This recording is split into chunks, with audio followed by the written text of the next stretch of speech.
जो हमसे यूट्यूब पे जो जुड़ते हैं वो चैनल को सब्सक्राइब करते रहें, ठीक है, शेयर करते रहें। बताइए, पहले का आंसर बताइए, शेयर कर दीजिए।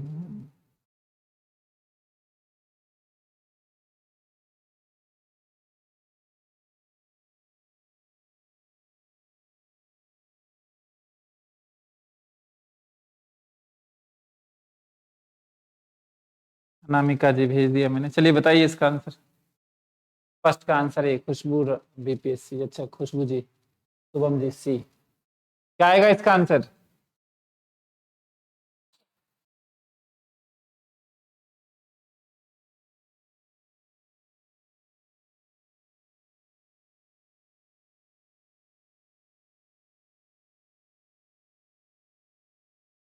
नयन पांडे जी ए।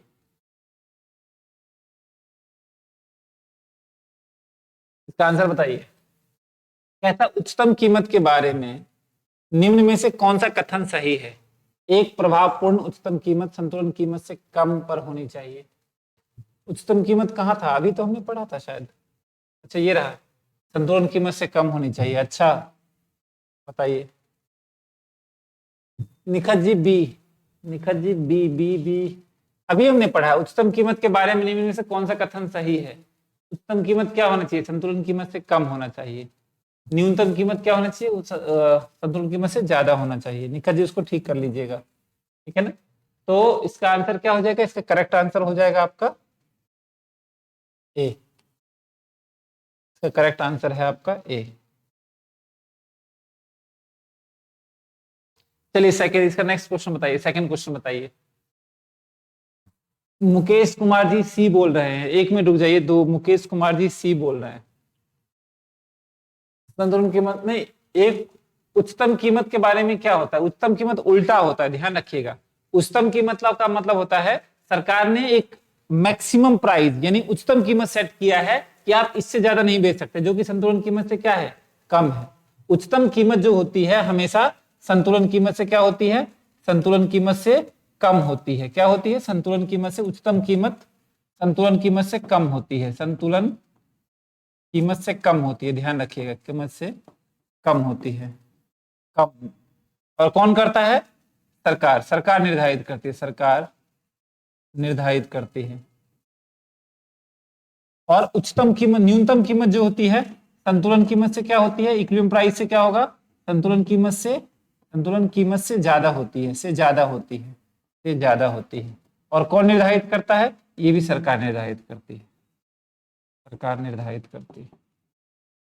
निर्धारित। कोई बात नहीं, सॉरी बोलने की जरूरत नहीं है। आप पूछ रहे हैं तो फिर बिल्कुल। चलिए ये आ जाएगा। Next question number second.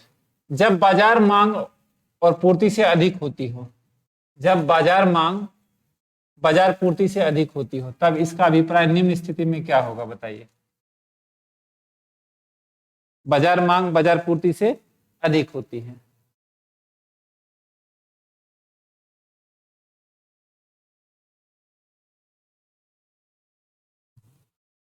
सी होगा। चल इसका डायग्राम बना देते तो मजा आ जाता। चलिए मैं थोड़ा सा जगह देखता हूँ, कहीं जगह मिल जाए तो हम पास देंगे। ये लीजिए, ये है डिमांड है और ये सप्लाई है, ये संतुलन होता है, ये तो पता है। मांग ज्यादा है तो एक्सेस डिमांड हो जाएगा, एक्सेस डिमांड हो जाएगा, एक्सेस डिमांड हो जाएगा। इसका आंसर अतिरेक मांग होगा। सी करेक्ट आंसर है। चलिए थर्ड आंसर बताइए। थर्ड क्वेश्चन का आंसर बताइए। थर्ड, थर्ड बताइए।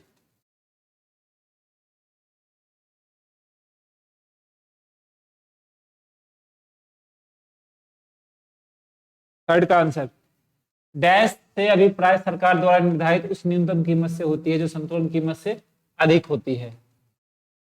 जो संतुलन कीमत से अधिक होगी वो क्या होगी? संतुलन कीमत से अधिक होगी उसे क्या बोलेंगे? न्यूनतम समर्थन कीमत, न्यूनतम कीमत, या दोनों। सी आ जाएगा इसका। बी। धीरज जी, धीरज जी, धीरज जी, धीरज जी, आराम से एक बार क्वेश्चन पढ़िए। धीरज जी एक बार आराम से क्वेश्चन पढ़िए। शाहिना बेगम जी आराम से क्वेश्चन पढ़ना है।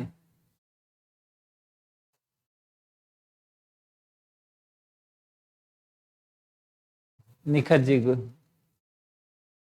गौतम राज जी, एक बार आराम से क्वेश्चन पढ़िए। डैश से अभिप्राय सरकार द्वारा निर्धारित उस न्यूनतम कीमत से होता है जो संतुलन कीमत से कम होता है, संतुलन कीमत से कम होता है, संतुलन कीमत से कम होता है। तो ये ऐसे बन जाएगा, ये ऐसे बन जाएगा, यानी इधर। इसको क्या बोलते हैं बताइए?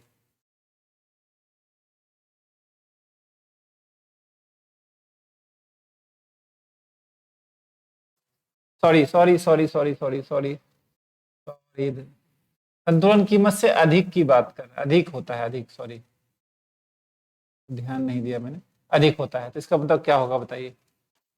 इसको क्या बोलते हैं सर? इसको बोलते हैं, क्या बोलते हैं? देखिए यहाँ पे न्यूनतम समर्थन कीमत या एमएसपी, न्यूनतम कीमत, दोनों बोलते हैं ना इसको। इसका आंसर क्या आ जाएगा? ठीक है, थर्ड का आंसर सी आएगा। न्यूनतम कीमत भी बोलते हैं, न्यूनतम समर्थन कीमत भी बोलते हैं। अदिति गुप्ता जी, दोनों चीज बोलते हैं इसको। अभी तो हमने पढ़ा था, ये देख लीजिए, अभी तो ये चीजें हैं, न्यूनतम कीमत, न्यूनतम समर्थन कीमत, सी होगा। ठीक है, फोर्थ का क्वेश्चन बताइए, फोर्थ का आंसर बताइए।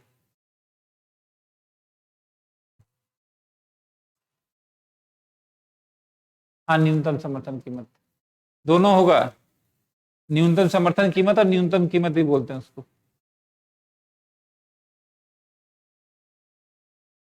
ठीक है धीरज जी, बताइए फोर्थ का आंसर, फोर्थ का आंसर। जब आप आंसर लिखें तो ऐसा लिख दिया करें, ऐसा लिख दिया करें फोर्थ का, अरे एक मिनट, ऐसा लिख दिया करें फोर्थ का सी, थर्ड का ए, इस तरह से, वरना आप आंसर देते जाते हैं, हमें पता नहीं चलता। फोर्थ का, ठीक है ना, सी सी सी, अच्छा इसका आंसर सी है। फोर्थ का आंसर सी बोल रहे हैं आप लोग। संतुलन कीमत यानी इक्विलिब्रियम प्राइस निर्धारित होती है जब, यानी इक्विलिब्रियम प्राइस कहाँ डिटरमाइन होता है? वहां होता है जहां पे डिमांड और सप्लाई क्या हो, एक दूसरे को कट करते हो। तो जहां पे बाजार मांग और बाजार पूर्ति क्या होते हैं, एक दूसरे के बराबर होते हैं। इसका आंसर सी है। ठीक है, वेरी गुड। चलिए फिफ्थ का आंसर बताइए। आप लोगों को मुझे लगता है कि एमसीक्यू करने में बहुत मजा आता है ना? एमसीक्यू करने में बहुत मजा आता है। एक मिनट थोड़ा सा मैं रेस्ट करूं, तो बताइए, आप ऐसा कीजिए, फिफ्थ का भी आंसर बताइए और सिक्स का भी और सेवंथ का भी, फटाफट आंसर मैसेज कर दीजिए। पहले फिफ्थ का आंसर बताइए, फिफ्थ का आंसर।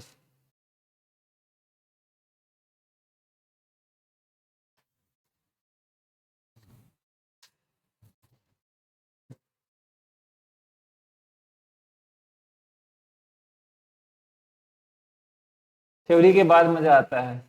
हाँ धनंजय जी, थ्योरी तो पहले जरूरी है।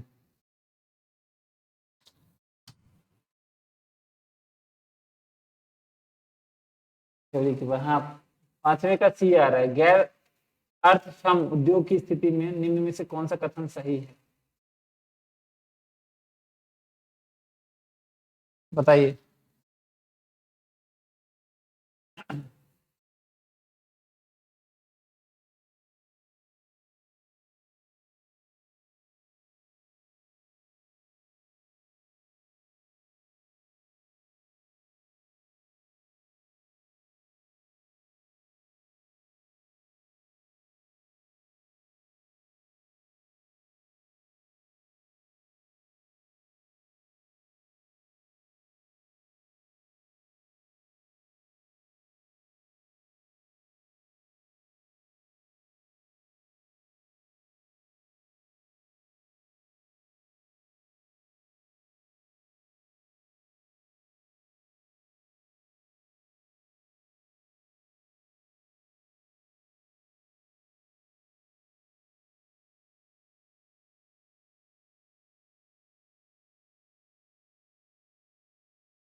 फिफ्थ का आंसर है, फिफ्थ का सी। चलिए सिक्स का।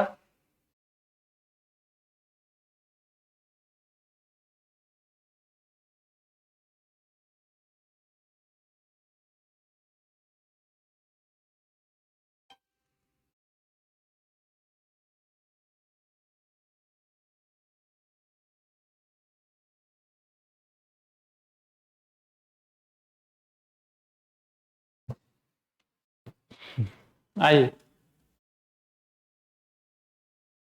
गैर अर्थक्षम उद्योग की स्थिति में निम्न में से कौन सा कथन सही है? देखिए, गैर अर्थक्षम का मतलब होता है, जैसे मान लीजिए जिसमें क्या होगा कि आपकी मांग कम है, पूर्ति ज्यादा है। मांग पूर्ति वक्र मांग वक्र के ऊपर से स्थिर होता है, यानी आपकी डिमांड जो है कम है, सप्लाई ज्यादा है। गैर अर्थक्षम उद्योग जो होता है उसकी सप्लाई ज्यादा होती है, मांग कम होती है।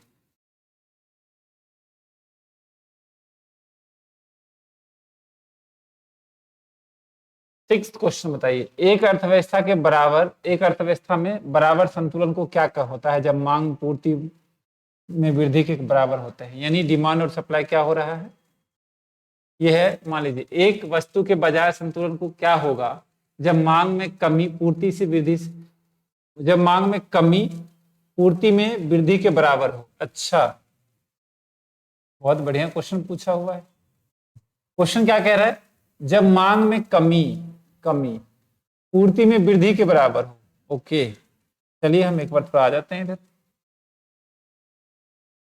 देखिए डायग्राम बनेगा इसका, ये है आपका, ये संतुलन कीमत है।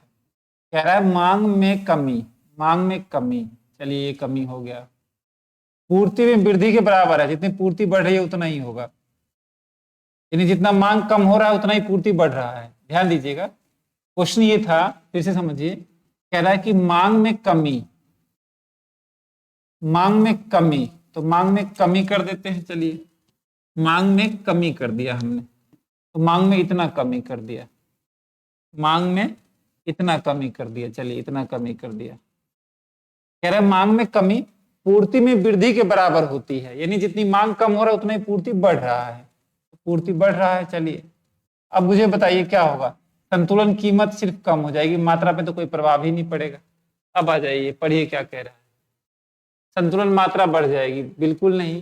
संतुलन कीमत बढ़ जाएगी, ये भी बिल्कुल नहीं। आंसर देख लीजिए ना आप, यहाँ पे क्या होगा, संतुलन कीमत कम हो रही है, मात्रा तो वही रह जाएगी, ठीक है ना। तो इसका आंसर क्या होगा ये बताइए, इसका आंसर जो होगा वो होगा आपका, एक वृद्धि के बराबर संतुलन को क्या होगा जब मांग में कमी, और हाँ तो संतुलन कीमत बढ़ जाएगी, ये तो होगा नहीं, ये भी नहीं होगा। संतुलन मात्रा समान बनी रहेगी, ये बिल्कुल सही लग रहा है, और संतुलन कीमत समान रहेगी, ये नहीं होगा। तो इसका आंसर सी होगा।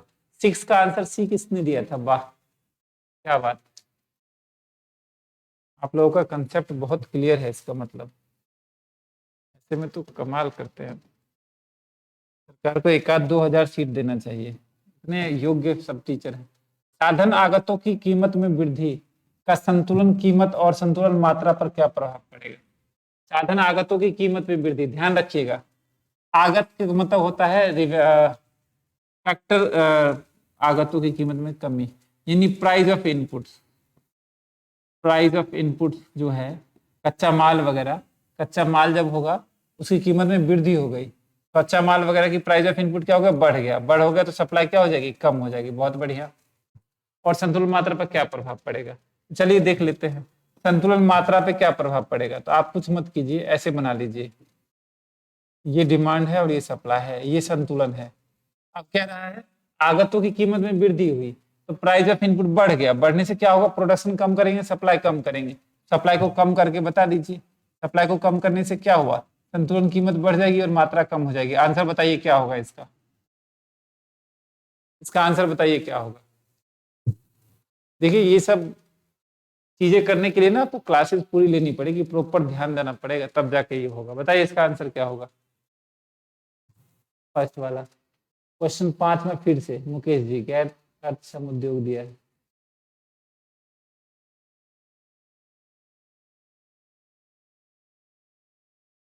सेवंथ का है।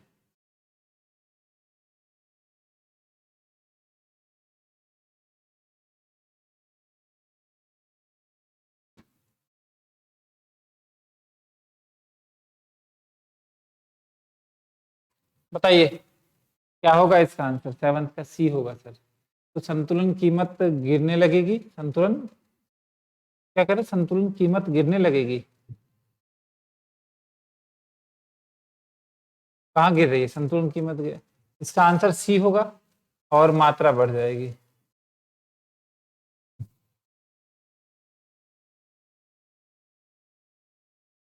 इसका आंसर क्या होगा बताइए? सी किस? मोनिका जी 5 फिफ्थ क्वेश्चन फिर से एक बार बता दीजिए। ठीक है रुकिए, इसका सेवंथ का आंसर पहले बताइए, फिफ्थ में बताते हैं।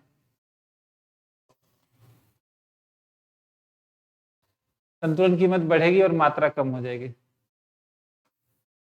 इसका आंसर ए आएगा। आप लोग सी बोल रहे थे, कई लोग, हाँ नयन जी ए, सेवंथ का सी, सेवंथ का सी। निखत जी कैसे? यहाँ देखिए ना, कह रहा है आगतों की कीमत बनाने का खर्चा बढ़ गया, बढ़ेगा तो पूर्ति कम होगी ना, सप्लाई कम होगा, सप्लाई कम दिखा दीजिए, कम होगा तो संतुलन कीमत बढ़ जाएगी, मात्रा कम हो जाएगी।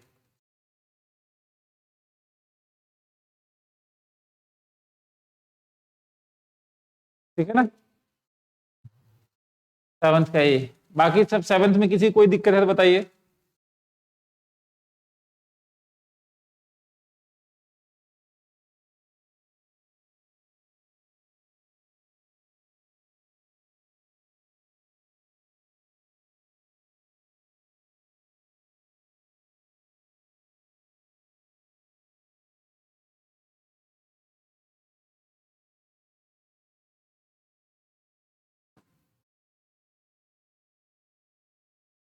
पांचवा क्वेश्चन ये कह रहा है, सेवंथ का ये आंसर आएगा। सर ये सब क्वेश्चन पीडीएफ में नहीं है। नहीं, आज भेजेंगे, पीडीएफ में नहीं मिलेगा, आज मिलेगा मैडम अंकिता जी, ये सब अभी डालूंगा। चलिए क्वेश्चन नंबर फिफ्थ बताइए तो। फिफ्थ का मतलब गैर अर्थक्षम क्या होता है, मुझे पहले ये क्लियर बताइए आप लोग। अर्थक्षम का मतलब क्या होता है? अर्थक्षम का मतलब क्या होता है बताइए, अर्थक्षम का मतलब क्या होता है? जल्दी। अर्थक्षम का मतलब क्या होता है? नहीं पता सोनी जी? जो यहाँ पे हिंदी भाषी लोग हैं बताइए, अर्थक्षम का मतलब क्या होता है? मेन वही दिक्कत है, बाकी और कोई दिक्कत नहीं।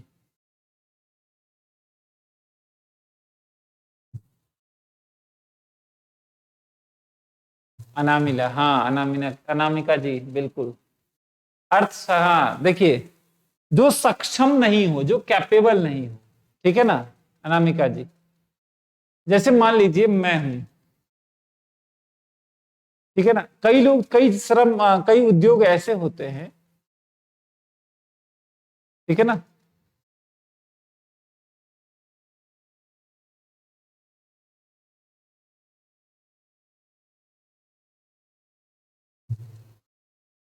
एक मिनट, इंग्लिश में है बोलिए सर। इंग्लिश में क्या बोलेंगे सर? एक मिनट रुकिए, इसको मैं थोड़ा सा स्कैन करके भेज देता हूँ। धीरज जी, अर्थ सम को क्या बोलेंगे बताइए?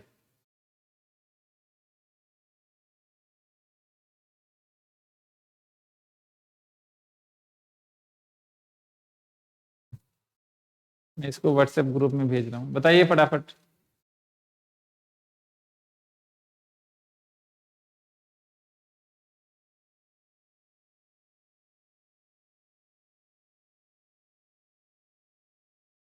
क्षम या अक्षम है? Not capable.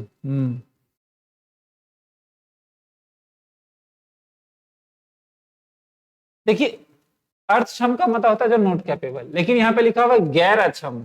अर्थक्षम, गैर अर्थक्षम जो होती है, जिनकी कैपेसिटी अच्छी होती है, उन उस फर्म की क्या होती है, पूर्ति ज्यादा होती है, मांग कम होती है, ठीक है ना।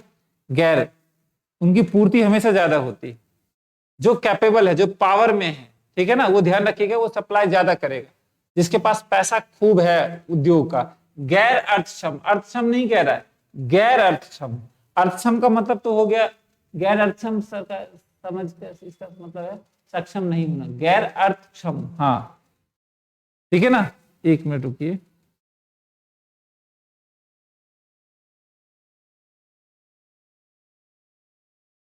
जो सक्षम है, ठीक है ना, उसकी सप्लाई क्या होगी, ज्यादा होगी, और जो सक्षम नहीं है उसकी डिमांड कम होगी, उसकी डिमांड है ही नहीं। तो गैर अर्थसम की जिसकी जी मांग कम हो, सर इसमें अच्छे से हाई हो जाएगा सर, इतने अच्छे से, अच्छा छोड़िए वो सब। गैर अर्थसम का मतलब ये समझ लीजिए ऐसे उद्योग जिसकी मांग जो है हमेशा कम रहेगी पूर्ति से, पूर्ति ज्यादा होती है, ऐसा मान के चलिए, ठीक है ना। गैर अर्थसम का मतलब होता है ऐसे उद्योग जिसका मतलब पूर्ति ज्यादा होगी, डिमांड कम होगी। तो इसका में सिर्फ एक ऑप्शन आएगा, पूर्ति मांग वक्र के ऊपर से रहेगा, मतलब पूर्ति ज्यादा है, मांग कम है, ठीक है, ये ध्यान रखना। Not capable. 8th क्वेश्चन बताइए, आराम से करिएगा 8th क्वेश्चन को, क्योंकि इसमें गलती की संभावना आपसे पूरी उम्मीद है।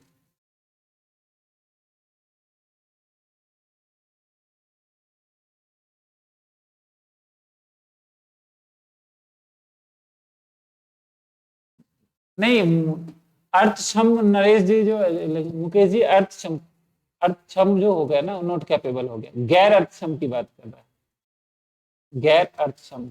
मान लीजिए अर्थक्षम हो गया आप नॉट कैपेबल, गैर अर्थक्षम हो गया आप कैपेबल हैं, उल्टा पूछ रहा है।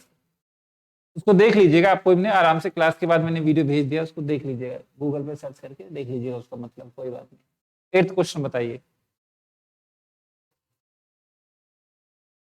कुछ होमवर्क आप भी करें, यूट्यूब पे देखें, सॉरी गूगल पे सर्च करें कि उसका मतलब क्या है, सिर्फ मतलब से ही डिफरेंस है उसका, और कुछ नहीं है।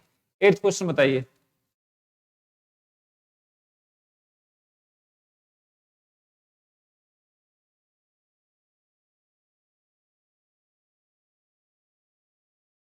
एट्थ क्वेश्चन बताइए। 8th का ए है सर, संतुलन कीमत और मात्रा दोनों बढ़ती है। अच्छा, कह रहे संतुलन कीमत और मात्रा दोनों बढ़ती है, ये डिमांड है और ये सप्लाई है। ये चारों डायग्राम बनाना पड़ेगा। मांग में वृद्धि, मांग में वृद्धि, ठीक है, ज्यादा हो रही है, पूर्ति में कम वृद्धि हो रही है, पूर्ति में कम वृद्धि हो रही है। चलिए, तो ये वाला हो गया, ठीक है, पहले का तो सही है। चलिए, दूसरा, पूर्ति में कम हो और जबकि ये नहीं होगा। आप देख लीजिएगा सबका डायग्राम बना के, पूर्ति में वृद्धि हो जबकि मांग में पूर्णतः बेलोजदार हो, पूर्णतः लोजदार, ऐसे सप्लाई सप्लाई बढ़ गया, नहीं ऐसे भी नहीं होगा, ये तो होगा ही नहीं। मांग में कमी हो, मांग में कमी हो, चलिए मान लो ये बताते हैं, ये डिमांड है और ये सप्लाई है, मांग में कमी कर दीजिए, कमी करने के बाद तो मात्रा नहीं, मात्रा कम हो जाएगा ना, और पूर्ति में वृद्धि हो, पूर्ति बढ़ जाएगी, तो ऐसे बिल्कुल नहीं, तो इसका ए ही करेक्ट आंसर है। 9th बताइए, 9th बताइए, डैश की स्थिति में मांग में वृद्धि से संतुलन मात्रा पर तो बढ़ेगी, परंतु संतुलन कीमत में कोई परिवर्तन नहीं होगा, बताइए। चलिए मैं बताता हूं, डैश की स्थिति में मांग में वृद्धि से संतुलन मात्रा तो बढ़ेगी, परंतु संतुलन कीमत में कोई प्रभाव नहीं पड़ेगा। पूर्ति पूर्ति संतुलन कीमत, मांग में वृद्धि संतुलन मात्रा तो बढ़ेगी, परंतु संतुलन कीमत पे कोई प्रभाव नहीं पड़ेगा। पहला जो है डायग्राम पूर्णतः लोजदार, मान लीजिए ये सप्लाई है और डिमांड ऐसे होता है, तो ये संतुलन हो गया। पूर्णतः लोजदार पूर्ति, तो पूर्ति को पूर्णतः लोजदार कर दीजिए, मांग ऐसे कर दीजिए, तो ये हो गया संतुलन। अब क्या कह रहा है, मांग में वृद्धि, मांग में वृद्धि हो तो, परंतु जैसी स्थिति में मांग में वृद्धि से संतुलन मात्रा तो बढ़ेगी, मांग में बढ़ेगी तो संतुलन मात्रा भी बढ़ जाएगी। इसका आंसर क्या हो जाएगा, इसका आंसर ए हो जाएगा। डायग्राम बना के देखना है। चलिए 10वां क्वेश्चन बताइए, 10th क्वेश्चन बताइए, क्वेश्चन नंबर 10th बताइए, क्वेश्चन नंबर 10th बताइए।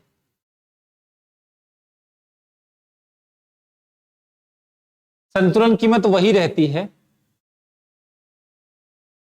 संतुलन कीमत वही रहती है जब, जब क्या, मांग और पूर्ति एक साथ वृद्धि हो। इसका आंसर क्या आएगा, ए, इसका आंसर ए, 10th का आंसर आ जाएगा ए, सही है। देख लीजिएगा डायग्राम बना के, ये डिमांड है और ये सप्लाई है, ठीक है ना, मांग उतनी बढ़ रही है, पूर्ति भी उतनी बढ़ रही है, तो संतुलन कीमत में कोई प्रभाव नहीं पड़ेगा, सिर्फ मात्रा क्या होगी, बढ़ जाएगी। गुड। बताइए आगे, 11वें का आंसर बताइए।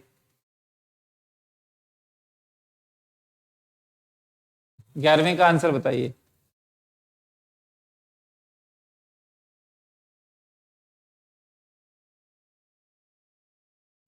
11वें का आंसर बताइए।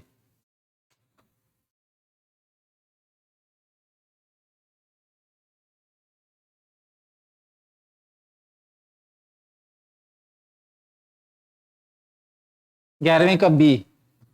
11वीं का बी, सामान्य वस्तु की स्थिति में जब आय बढ़ती है, आय बढ़ेगी तो मांग बढ़ जाएगी, आय बढ़ेगी तो मांग बढ़ जाएगी। चलिए मांग बढ़ गया, ठीक है। मांग बढ़ने से क्या होगा, संतुलन कीमत और मात्रा दोनों पर बढ़ जाएगी। तो दोनों संतुलन कीमत और मात्रा गिरती है, बिल्कुल नहीं, दोनों बढ़ती है, दोनों बढ़ती है। बी आ जाएगा इसका करेक्ट आंसर। ठीक है, देखिए ना, देखिए क्वेश्चन नंबर एक बार 11वां देखा है, बता देता हूं। कह रहा है आप सामान्य वस्तु है, तो सामान्य वस्तु क्या होता है, सामान्य वस्तु वो वस्तु है तो जिसकी इनकम बढ़ने से मांग बढ़ जाए और इनकम कम होने से मांग कम हो जाए। तो ये डिमांड है और ये सप्लाई है। अब क्या है इसमें, क्या कह रहा है, सामान्य वस्तु की कीमत में बढ़ी तो मांग बढ़ जाएगी, मांग बढ़ेगी तो क्या होगा, मांग बढ़ेगी तो देखिए क्या हो गया, कीमत भी बढ़ जाएगी और मात्रा भी बढ़ जाएगी। तो इसका करेक्ट आंसर बी है। 12वें का आंसर बताइए। 12वें का आंसर बताइए।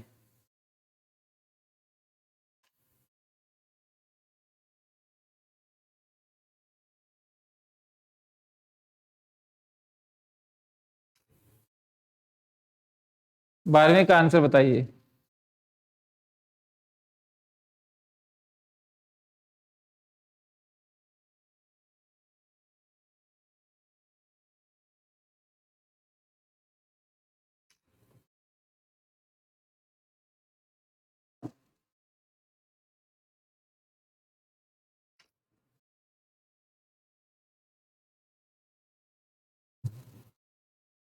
बारहवीं का आंसर, 11वीं का तो बी है, ठीक है। 12वीं का आंसर बताइए। जब लागत लागत बचाने वाली तकनीक संतुलन कीमत और संतुलन मात्रा को किस प्रकार प्रभावित करती है। लागत बचाने वाली तकनीक, तकनीक जो होती है लागत की बात करते हैं, यानी कॉस्ट को कम करने वाली तकनीक क्या करेगा, कॉस्ट कम होगी तो सप्लाई बढ़ जाएगा, सप्लाई बढ़ जाएगा तो डायग्राम कैसे बनेगा, ये डिमांड है और ये सप्लाई है, सप्लाई बढ़ेगी तो डायग्राम कैसे होगा, ये ऐसे बन जाएगा। संतुलन कीमत और मात्रा देख लीजिए क्या होगा। सर बढ़िया से बनाइए, चलिए किस चीज की जल्दी है, ये है डिमांड और ये सप्लाई। क्वेश्चन नंबर 11वां क्या कह रहा है, डिमांड और सप्लाई।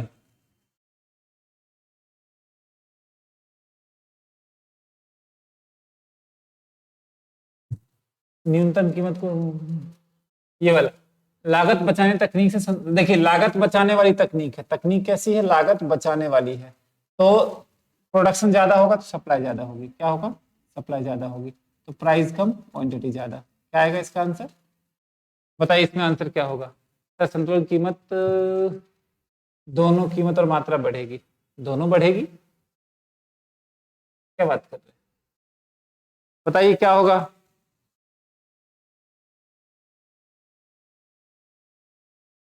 निखत जी 12 का 20, सही ना जी, सही है। नीलम जी गलत है। निखत जी ये देखिए डायग्राम, इसका आंसर आएगा संतुलन कीमत गिरेगी और मात्रा बढ़ जाएगी, तो बी आएगा। इतनी गलती नहीं करनी है। न्यूनतम कीमत को निम्न प्रकार से भी बताया जा सकता है। न्यूनतम समर्थन कीमत बहुत बढ़िया, संतुलन कीमत से ऊपर न्यूनतम कीमत, संतुलन ये भी बिल्कुल सही है। वह कीमत जिस पर पूर्ति की मात्रा मांगी गई मात्रा से अधिक हो।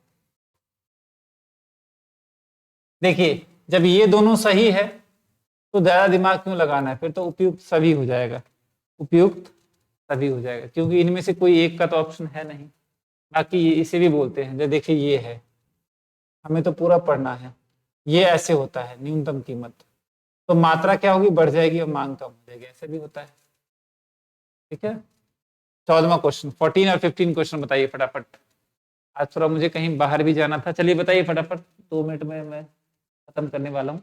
14 का आंसर बताइए।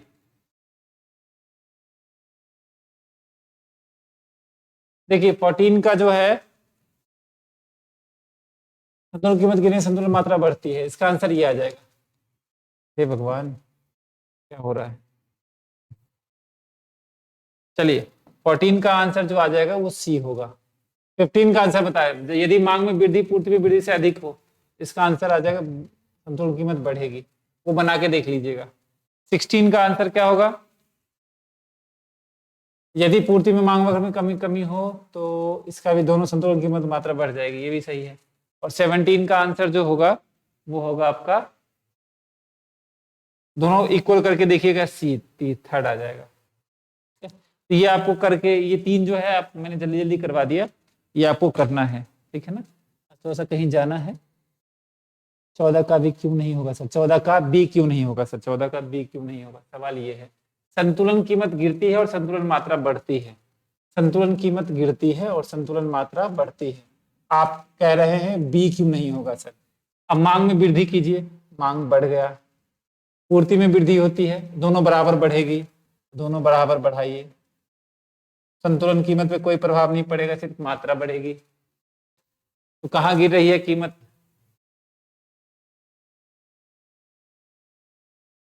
सहीना जी आप मुझे व्हाट्सएप कर दीजिएगा, ठीक है ना। आप मुझे व्हाट्सएप कर दे इस नंबर पे, तो मैं आपको लिंक भेज देता हूँ। अच्छा आप तो होंगे मेरे ख्याल से, व्हाट्सएप पे होंगे। चलिए नहीं होंगे तो आप कर दीजिएगा 9717771784। ठीक है, चलिए थैंक यू, गुड नाइट सबको।